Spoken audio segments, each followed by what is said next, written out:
আসসালামু আলাইকুম। ঘরকন্যা চ্যানেলে সবাইকে স্বাগত। আজকে নতুন একটা উপায়ে পেঁয়াজ বেরেস্তা করে আপনাদেরকে দেখাবো। এই পেঁয়াজ বেরেস্তাটা একটার সাথে আর একটা আঠালো হয়ে লেগে যায় না, ভাজার পরে খুবই সুন্দর ঝরঝরে থাকে। এই জন্য যে খুবই বেশি পরিমাণে তেল দিতে হয় সেটাও কিন্তু না। আর পেঁয়াজটা কিভাবে বেরেস্তা করে সংরক্ষণ করা যায় সেই সব কিছুই থাকবে আজকের এই ভিডিওতে। পেঁয়াজ বেরেস্তা আমাদের বিভিন্ন রকমের বিয়ে বা ঈদ যে কোনো অনুষ্ঠানে অনেক পরিমাণে লাগে। আগে থেকে যদি আমরা এই বেরেস্তাটা করে রাখতে পারি তাহলে রান্নার সময়টা অনেকটাই বেঁচে যায়।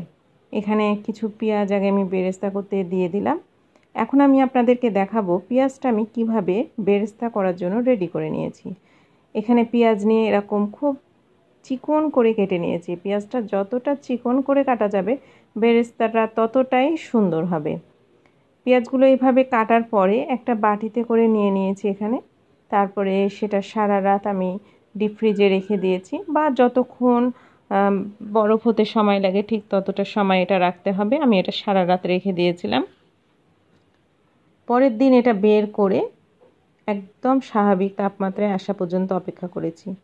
এই যে দেখেন, এই পেঁয়াজটা কিন্তু একদম স্বাভাবিক তাপমাত্রায় চলে এসছে, আর এখান থেকে অনেকটা পানিও কিন্তু ছেড়ে দিয়েছে।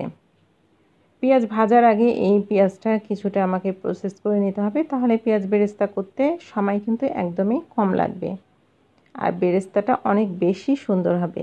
এই পেঁয়াজটা একটা আমি ছাঁকনির ওপর নিয়ে নিলাম। বড় একটা ছাঁকনির ওপর নিয়ে এটা এভাবে চামচ দিয়ে চারদিকে মেলে দিচ্ছি, তাহলে এখানে যতটা পানি আছে সবই বের হয়ে যাবে। এই যে দেখেন, এখনও কিন্তু এর মধ্যে থেকে পানি পড়ছে। কিছুক্ষণ রাখার পরে এভাবে চামচ দিয়ে চেপে চেপে অতিরিক্ত যে পানিটা আছে সেটাও কিন্তু খুব ভালোভাবে আমি বের করে দেব। খুব ভালোভাবে চেপে চেপে যতটা সম্ভব বেশি পরিমাণে পানি এখান থেকে আমি বের করে দিয়েছি। বের করার পরে দেখেন পেঁয়াজগুলো কিন্তু এরকম হয়ে আছে। এখন এই পেঁয়াজটা আমি বেরেস্তা করে নেব। এখানে যে আগে পেঁয়াজ বেরেস্তা করতে দিয়েছিলাম সেটা হয়ে গেছে। সেটা এখন একটা ছাঁকনির উপর উঠিয়ে নিচ্ছি। এটা গরম থাকতে থাকতেই কিন্তু ছাঁকনির ওপর উঠাতে হবে, তা না হলে কিন্তু পেঁয়াজ বেরেস্তা থেকে তেলটা সহজে যাবে না এবং বেরেস্তাটা অনেকটা তেল তেলে হয়ে থেকে যাবে। আর আপনাদের সামনে যে পেঁয়াজটা আমি রেডি করলাম সেটাই কিন্তু এখন এই তেলের মধ্যে দিয়ে দিচ্ছি ভাজার জন্য। ভালোভাবে নেড়ে চেড়ে দিতে হবে, আর তাপটা একই রকম রাখবো, মাঝারি আছে। এই পেঁয়াজটা আমি ভেজে নিব, আর অনবরত এটা নাড়তে হবে। সাইডে যে পেঁয়াজগুলো লেগে যাচ্ছে সেটা কিন্তু বারবার এক জায়গায় করে দিতে হবে। আর এর থেকে যে পানিটা বেরিয়ে গেছে এটা কিন্তু ফেলে দেব না। বিভিন্ন রকম প্যাক বানাতে পেঁয়াজের রস লাগে, আমরা সেসব কাজেও এই পেঁয়াজের রসটা ব্যবহার করতে পারি। তাছাড়া এটা আমরা রান্নার কাজেও ব্যবহার করতে পারি। এখানে আমি বেরেস্তাটা তেল ঝরানোর জন্য রেখে দিয়েছিলাম, আর এই দেখেন তেলটা সম্পূর্ণভাবে ঝরে গেছে আর পেঁয়াজটা কতটা ঝরঝরে হয়ে আছে। এইভাবে যদি পেঁয়াজ বেরেস্তা করা যায় তাহলে পেঁয়াজগুলো একটার সাথে আরেকটা চাপা হয়ে আঠালো হয়ে লেগে থাকবে না। পেঁয়াজ বেরেস্তা খুব অল্প সময়ের মধ্যে হবে এবং খুব সুন্দর ঝরঝরে হয়ে থাকবে। আমার রেডি হয়ে গেছে বেরেস্তা। এখন ছাঁকনির ওপর তুলে নিব।